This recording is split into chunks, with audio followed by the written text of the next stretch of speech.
Good evening and good evening. Here we are again. Nice to be with you. I don't see any people yet, but I will start because our time is always the same time, same place. Tonight's topic, your relationship with money, love or fear. For those of you who are going to watch later, let me once again present myself. My name is Mira, shortened from Krasimira. I'm a mental and emotional coach and therapist who uses hypnosis, work online with creative people, business people who are currently stuck. They seem to not be able to find the confidence to overcome the fears and the internal objections to go after their goals and to grow their business, bring it to a higher level. I help them to recognize and remove the subconscious limiting beliefs they have been carrying around with them for such a long time, because hypnosis is really a shortcut. It's a very effective tool. I use hypnotic regression to the formative years of childhood to help my client realize exactly where, when, how, and why they created the beliefs. They invested their faith into beliefs that are not serving them anymore to present date. And as I said, tonight's topic is going to be about relationship with money, love or fear. The first thing that I would like to ask you to do is think about, reflect. What did you hear about money from the people who raised you? What did you learn observing how your mom and dad related to money, dealt with money? What was your grandmother telling you about? Is it easy to have? Is it abundant to find? Is it some kind of a gift being given to you, or is it just some evil, some trouble? I have written down a couple of beliefs that I have copy pasted from the people in my surroundings growing up, and I'm going to read them to you so that you could see my point, and probably you will relate to them as well. Well, when it comes to money, what I came to perceive is there is not enough to go around. And about money also, if I have more, others will lack more. Money is hard to earn, easy to lose, to spend. Good people do not pursue money. With money, you never know who your friends are. Or money is the root of all evil. Now, you'll probably find your own ones. Just think back. Even up to date, every time when you need to pay for something, when money goes out of your pocket, what is the feeling that accompanies this act? What is the emotion that surrounds your dealing with money? And here I want to suggest to you one thing. In these limiting beliefs that you have discovered about you and money, this relationship that you are having with money, could you replace, just for the sake of this example, replace the word money with the word energy? We have all read about it already, that money is actually energy. Look how ridiculous now these beliefs would sound. The belief there is not enough to go around, not enough money, now will sound like there is not enough energy to go around. And that's absolutely ridiculous, isn't it? Or maybe if I have more money, others will lack more, which means if I have more energy, others will lack more energy. That's also an absurdity, isn't it? Or maybe money is the root of all evil. That would now be energy is the root of all evil. How can that be? By the way, this saying that money is the root of all evil is not correctly spread around, because this is not what is said in the Bible.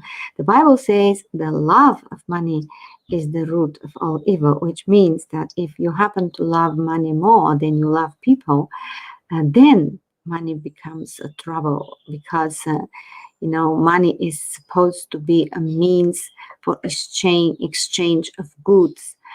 And what the Bible says is that money is meant to be serving people. So if you use money to serve people and love people, you will be on the right side of the equation, because that energy attracts like energy. And when you love what you do and do what you love, money will simply come to you. Now, why is it so hard to change that feeling that we get every time when money comes out of the pocket? It's because of the beliefs that we have bought into, we have taken as true, because we were taking these beliefs from people in authority, people who raised us, people who we trusted and loved. And we have confused these two things. Now, what is familiar to me about money, I confuse it with what is true about money. And if you look at your beliefs, you'll find the common denominator. The common denominator of your restricting, limiting beliefs about money will always be the emotion of fear. The fear of lack, the fear that they won't be there when you need them, or you won't have enough when you need them. Or if you have them, you might lose them. And that's all connected with the subconscious fear for survival.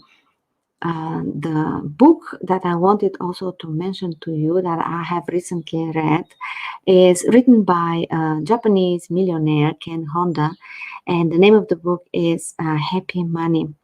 In his book, he describes what is the most effective way to deal with money so that you can attract more money in your life. And he talks about the Zen approach to money.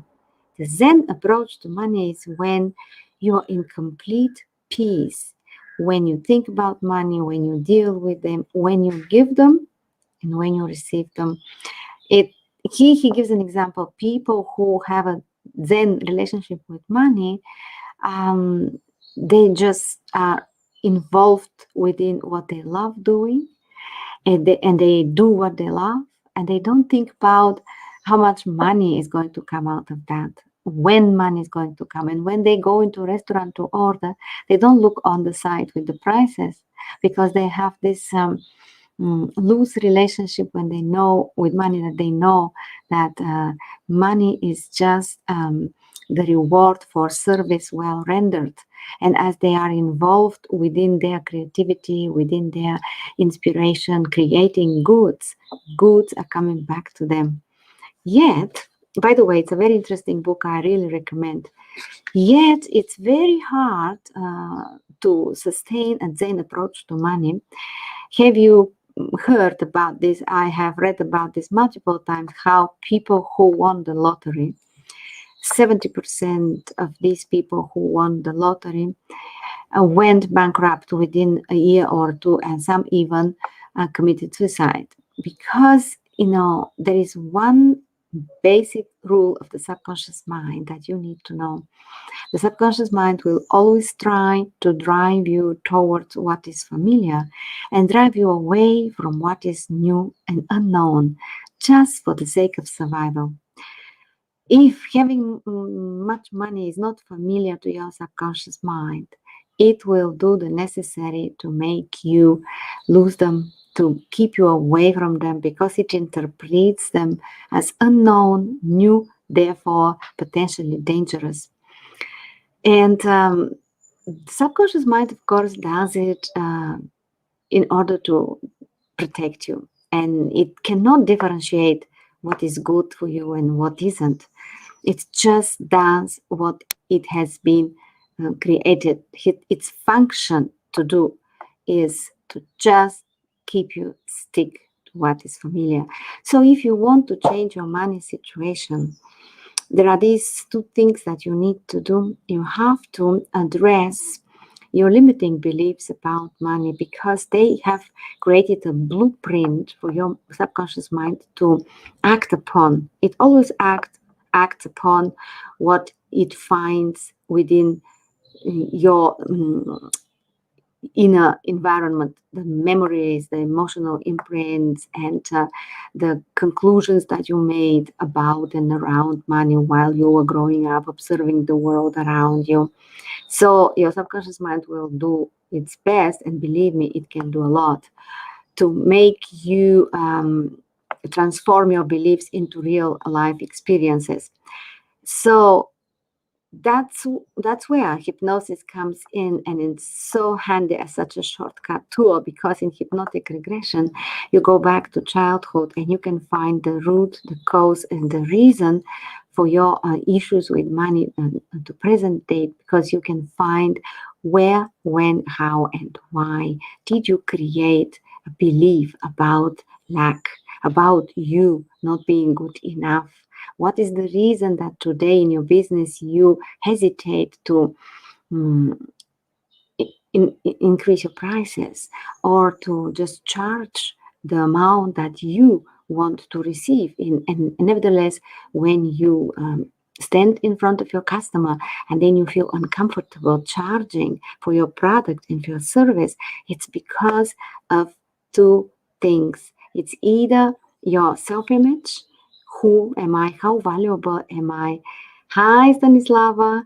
Talking about money and the relationship we have with money, love or fear. And if there is some leakage in the self-image that you keep for yourself, who am I? My identity. Am I deserving? Am I capable of? Am I valuable? Is my product really bringing value to the people? Are people interested in what I have to offer? If there is some leakage in there, that means if you consider yourself not being valuable enough, then the value that you expect to come back to you in the form of money, it's not going to be the expected. It's going just to match your personal vibration. And if you have limiting beliefs about money, your subconscious mind will make sure that they will come to be experienced by you in real life, people, circumstances, situations.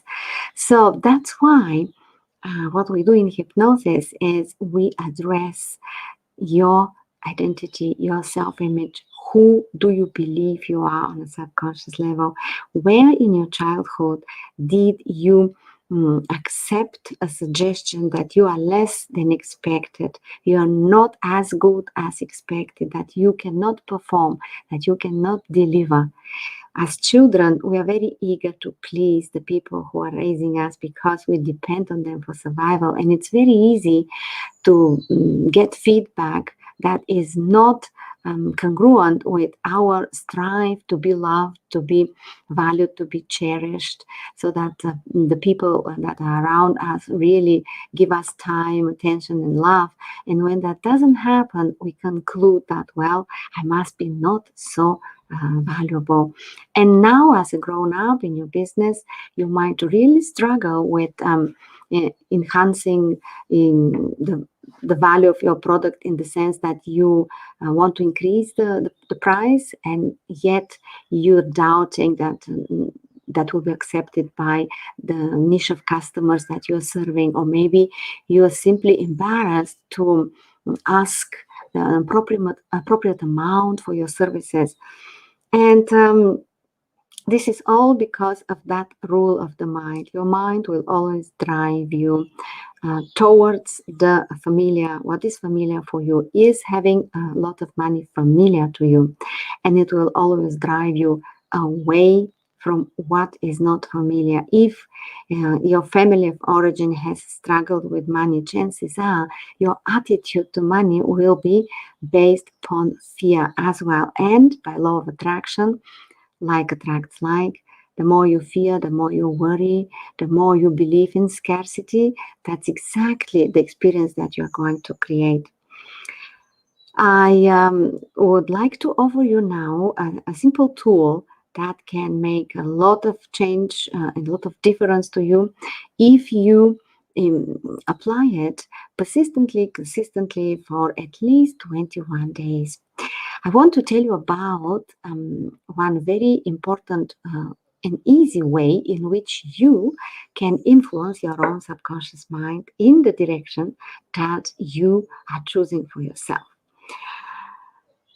Did you know that your handwriting, the movement of your hand writing on a blank sheet of paper, is the back door to your subconscious mind? That means whatever you put in writing, preferably with a blue ink on white paper, is being taken by the subconscious mind immediately, because this is how we all learned our mother tongue, and we all learned how to write correctly, and everything that we learned throughout school years, school education, came through handwriting. And think about how many years you have spent at school. Quite a lot.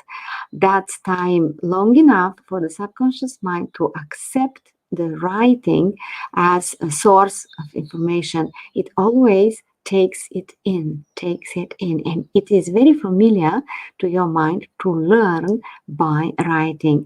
So it doesn't show resistance to writing. Whatever you put in writing, it takes as a command. And there is another well-known secret that the last 30 minutes before falling asleep at night are exactly the time when you want to put into your subconscious mind suggestions, ideas, and a new direction. Why is that? Because the moment you fall asleep, your mind starts processing what you have encountered throughout your day, all the information that you have gathered. But surprisingly enough, it always begins with the input that has come last. So chances are that your subconscious mind might miss information that you have taken in the early morning, because it takes a lot of time until bedtime. But for sure, whatever you put in the last 30 minutes before falling asleep is going to be the first uh, input of information that's going to be processed. So it cannot be lost. So what you want to do is to provide a notebook for you that you put under your pillow with a pen that is preferably attached to the book, so that it cannot fall down and be lost under the bed or somewhere, so that whenever you need it, you have it. And the moment you lay your bed on your pillow, ready to go for sleep, you want to write down in your notebook a mantra that is going to be taken in, because it's going to be written with a blue ink on white paper every night for at least 21 nights. And the mantra that I suggest to you is the following. You write in the present tense and you say, money comes to me in ever increasing amounts from multiple sources on a continuous basis. And I repeat it. Money comes to me from multiple sources on a continuous basis in ever increasing amounts. So, as you're writing it in, your mind is taking it in, and there is no resistance for these two reasons: that you're writing in a way that is very familiar to the subconscious mind, and that you're writing in the last 30 minutes before sleep. Now, where is the catch here? What might go wrong here? Well, I have to warn you that as good as your intentions might be, your desire to follow my advice, what you might observe is that you begin and you write the first night, the second night, and somehow you skip the third night. And then you remember it the fourth night, but you don't do it because it's too late and you are too tired. Now, what this is, it's a very, very typical state of mind, which is called homeostasis, the desire of staying the same. As I said, the subconscious mind doesn't like new initiations. And this writing in the book on its own, it's going to be a new initiation. So the subconscious mind will try to trick you to see how important is it for you. Are you going to stick to it?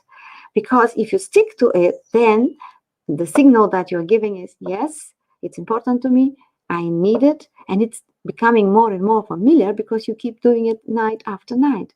But the homeostasis, the desire staying the same, will try to trick you out of this intention.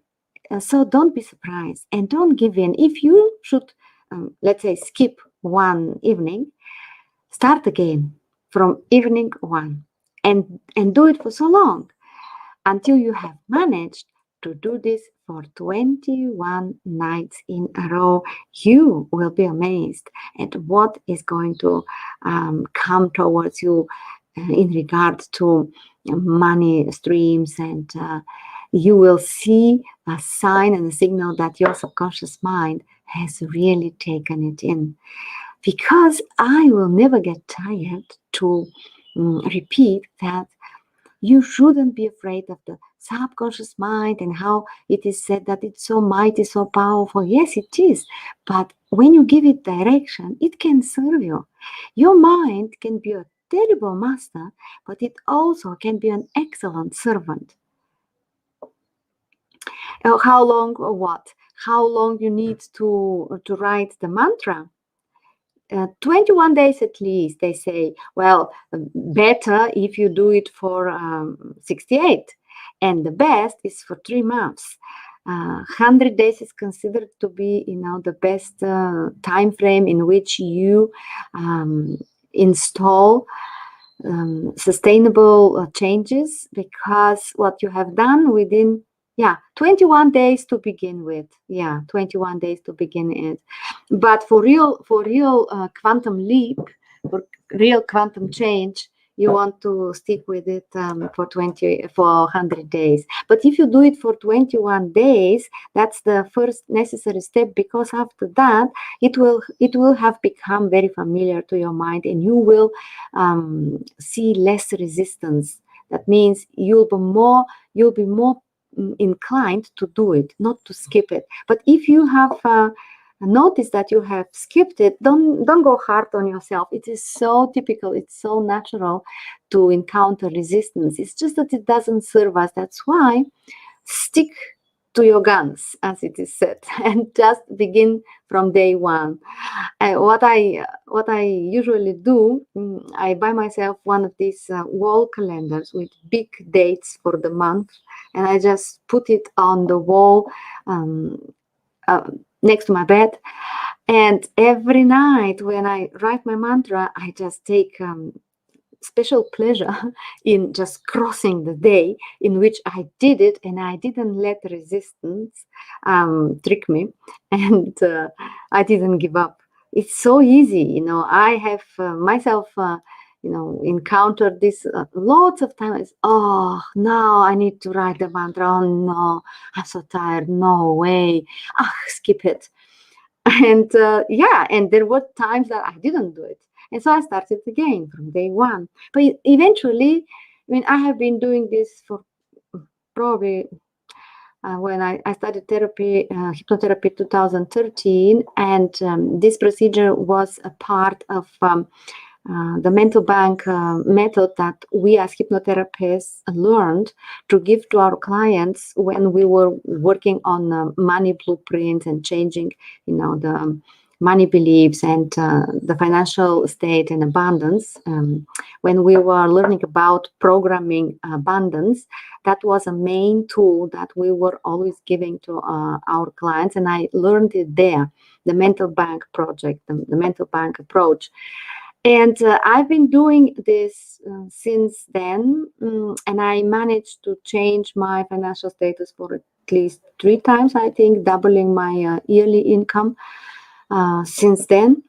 But I must tell you that it took me really quite a lot of time to overcome the resistance. And my mentors, they were warning us. They were saying, don't forget about the homeostasis.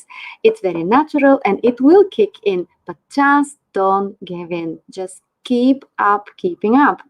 And I have changed probably 5 or 6 notebooks since then. But when I look back and see where I started at the annual income amount that I used to have, I could really trace it back and see how magically it has worked.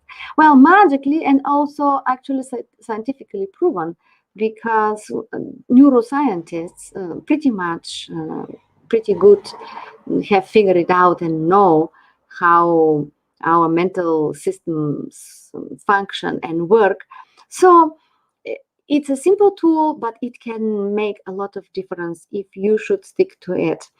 Because, as I said, the rule of the mind will always drive you towards what is familiar to you. And back then, at that time, it was not familiar to me to make the annual yearly amount that I'm making now. It was no, I couldn't even imagine that I could do it, because I didn't see the how. But the how is always the domain of the universe. It's not your concern.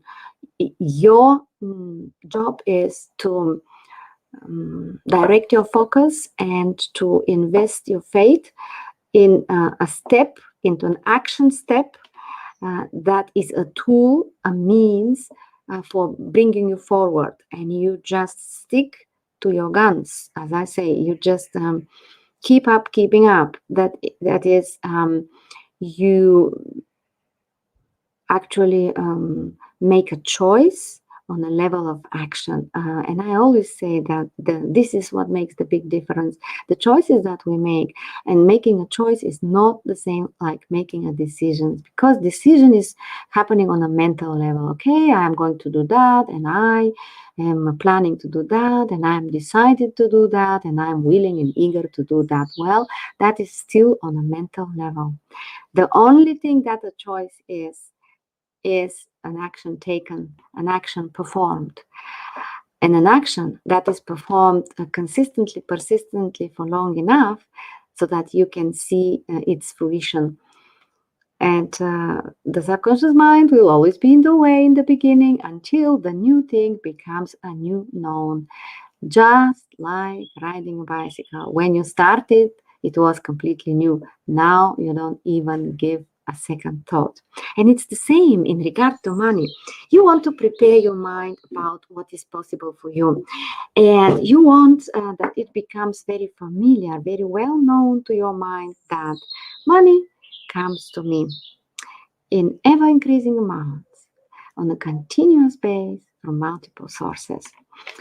And while you are writing this, there is one little tweak, one little detail that comes additionally. The feeling that you have, the emotion that you notice within yourself while you're writing it. You want that emotion to be supportive, believing,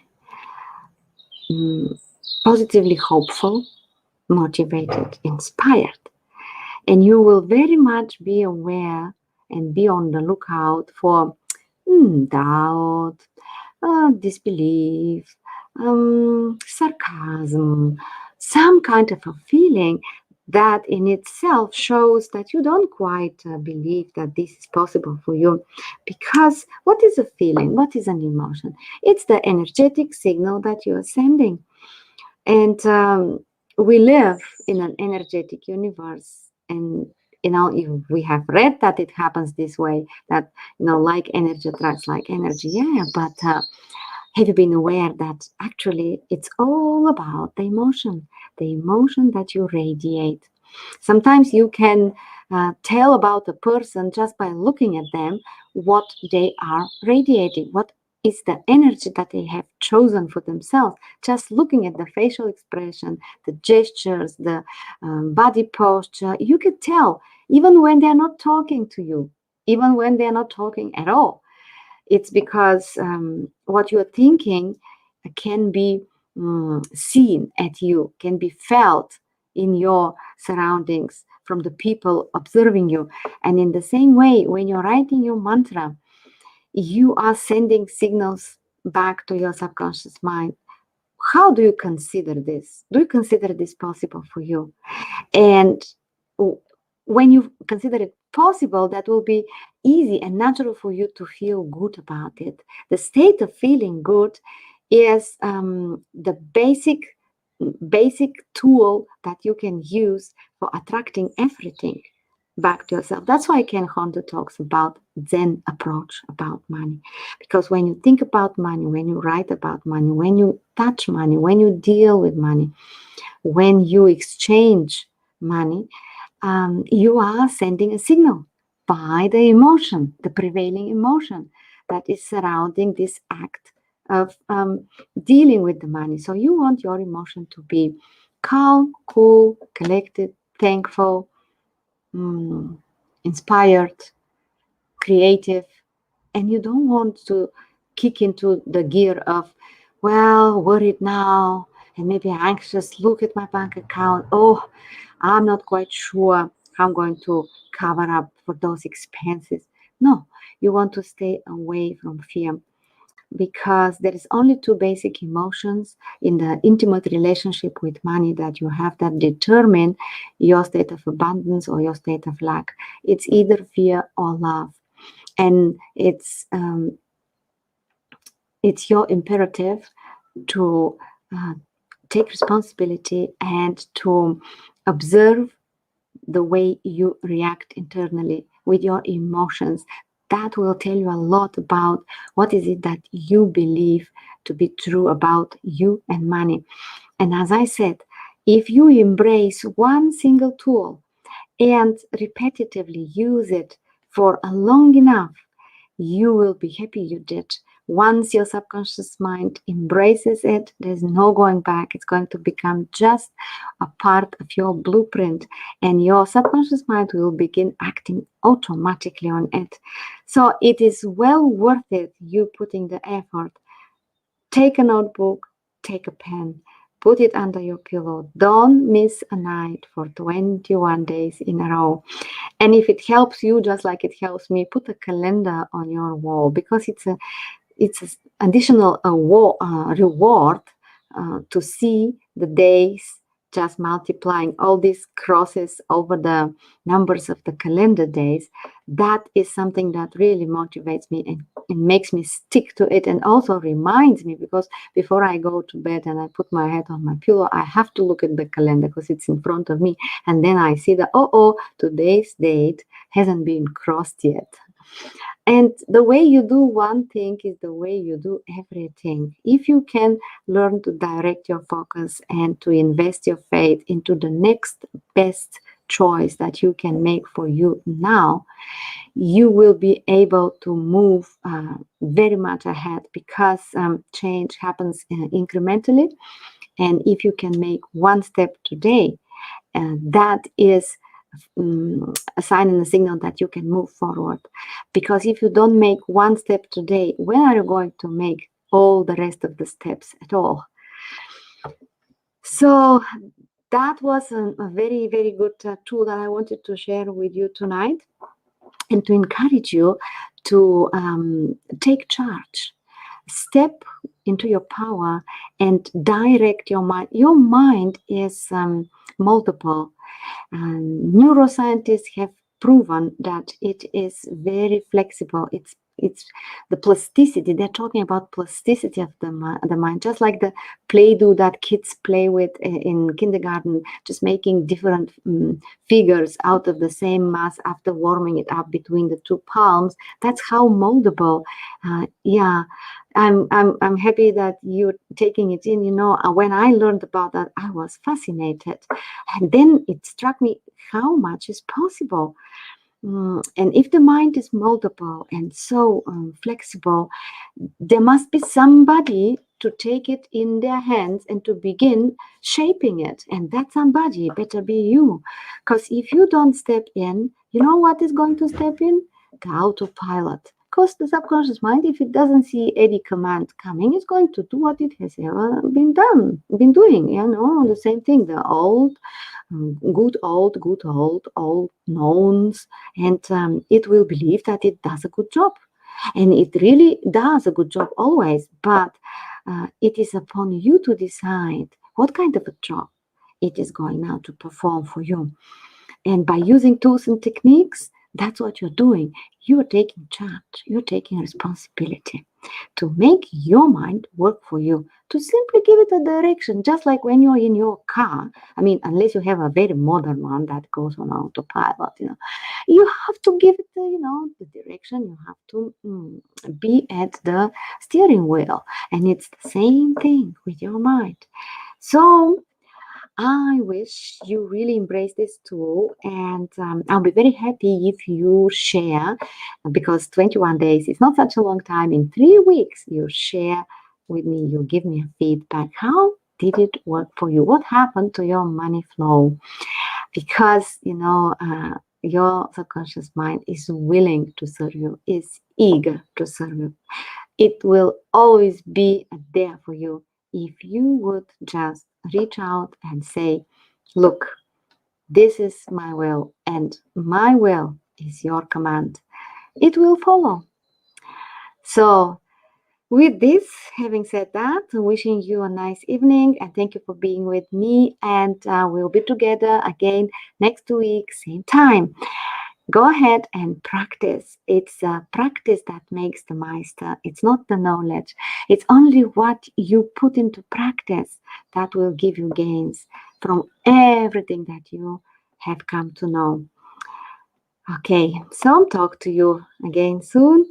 Bye for now. Nice evening, Stanislava. Bye.